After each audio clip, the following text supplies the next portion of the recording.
very young age, my dad always encouraged independence. So I was treated just the same as my average height siblings.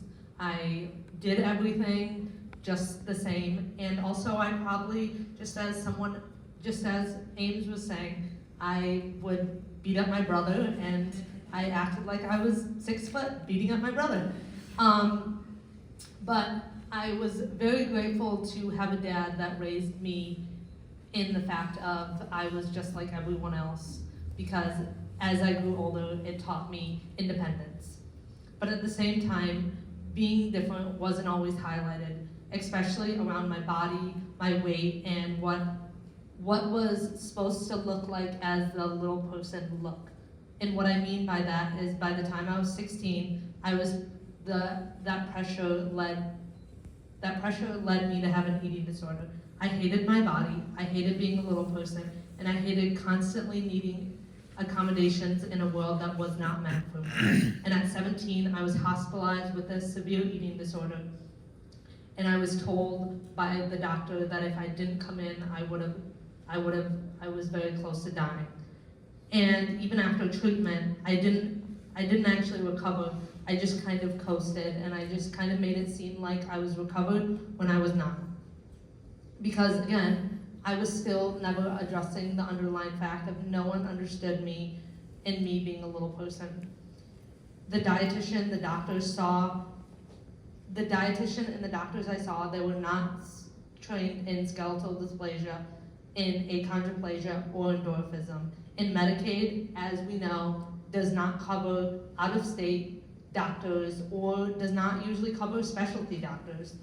So for years, I went from doctor to doctor trying to understand why, and if the women in the room understand or know this, throughout my whole high school years, I never had a menstrual cycle.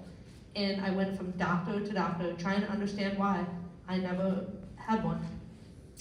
And I was also trying to understand why I was depressed, exhausted, unable to concentrate, and emotionally struggling. I would often have bouts of crying. Instead of investing, or doctors trying to give me to doctors that actually understood, they would just brush me off and say, maybe this is just a little person thing. Maybe you're just not supposed to have a period. Or are you sure you're supposed to have a period? Like maybe this is normal. Excuse me, I'm a woman. Yes, I'm supposed to have a menstrual cycle. And sorry, man, we're talking about this, but it's just the obvious. But not only that, I was praised by my community as well.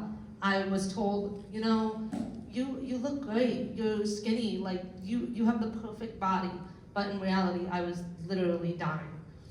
And the BMI standards are not made for me. They were not designed for people with dwarfism. So then, when I went to the doctor, I was told, oh wow, you're overweight. I'm sorry, I'm 3 foot 9 inches. Yeah, I'm overweight for a 10-year-old, but for a 24-year-old, I was not overweight. And then at 24, I finally found a doctor who told me the truth. My eating and exercise was causing my severe long-term damage. Including osteoporosis, that if I didn't change, I might not live another 5 years. That was the first time anyone took my health seriously. And she didn't even know about skeletal dysplasia or being a little person. She just did some research and knew that this is normal for people to have. I had to pay out of pocket for a dietitian. Well, let me rephrase that actually. My dad paid for a dietitian. I actually asked for a dietitian because I actually asked to have a dietitian for my Christmas gift, if that's what it could be, because Medicaid did not cover dietitians, even though because of me being a little person and me not always having treatment or medical or nutrition advice for little people, it was not covered. So I was able to afford, my dad was able to afford, we paid for 8 visits, and then after that it was family encouragement to keep going. And once I finally received proper care and nutrition, I got my first menstrual cycle. something I was told would never happen, something I was told that this was because of me being a little person. But doctors again blamed my disability. That moment showed me how dangerous misinformation and lack of training can actually be. And in 2024, I had to undergo intensive leg surgeries, 8 have I mind you, because of severe bowing, a common complication of achondroplasia. And I was supposed to start my master's degree in August of 2024, but I had to defer that to finish all my surgeries. I was unable to walk for 4 months, then was able to walk for 2 months, and then was paused to not be able to walk for another 4 months.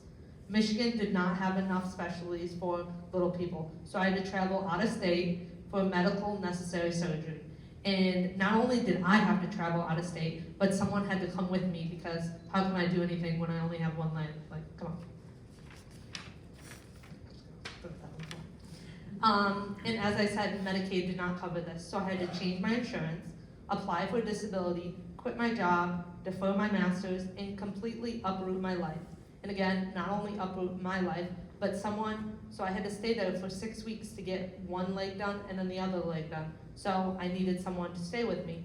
So thankfully, my boyfriend's mom was able to stay with me, but they had to uproot their life too. I flew to Florida 7 times for a surgery and follow-up care, all out of pocket. These were not optional trips. These weren't, oh, let me just go get away. This was something I needed to do. This was not fun. But there was no travel assistance for adults like me. And after having my legs broken multiple times, my Blue Cross Blue Shield insurance only allowed 30 physical therapy visits total.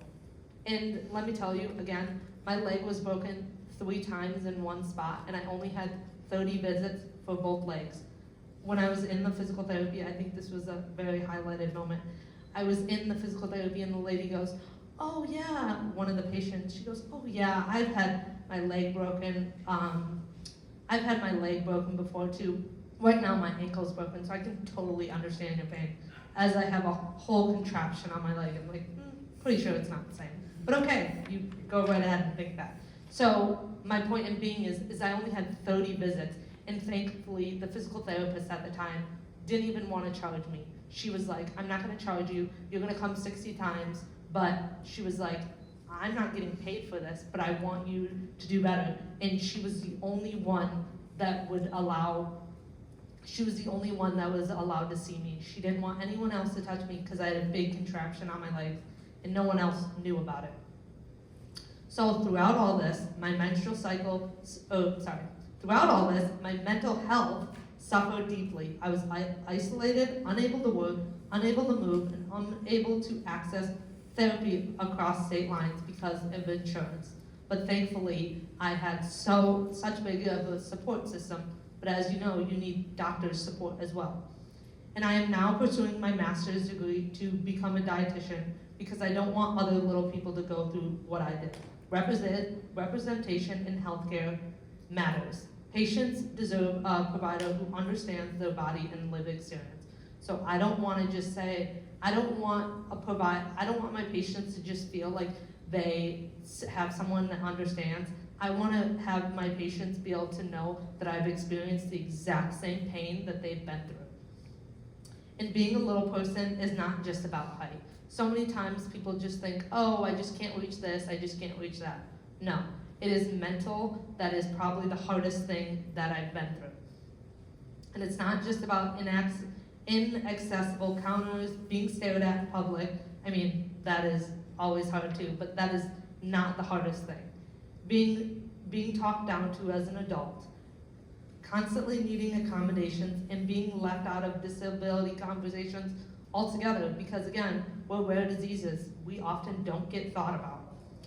Little people are rare, but we exist, and we deserve to be considered when policies are written, whether that's healthcare coverage, disability determination, travel assistance, or accessibility standards.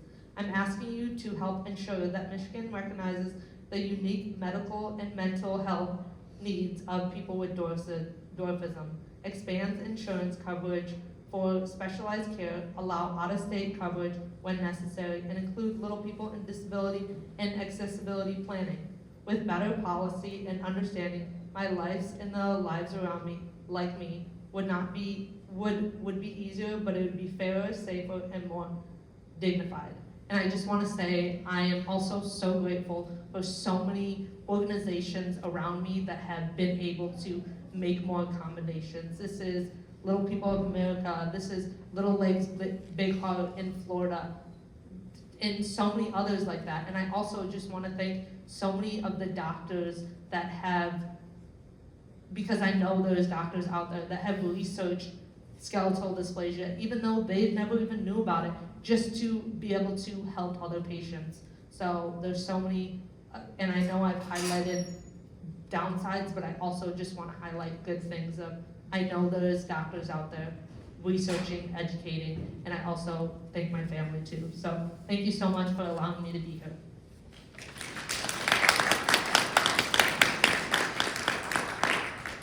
Thank you, Gwen, so much. I'm not sure if we have a time check and we can see how much time we have left here for questions and see if anybody has a question. A few minutes. Anybody have a question?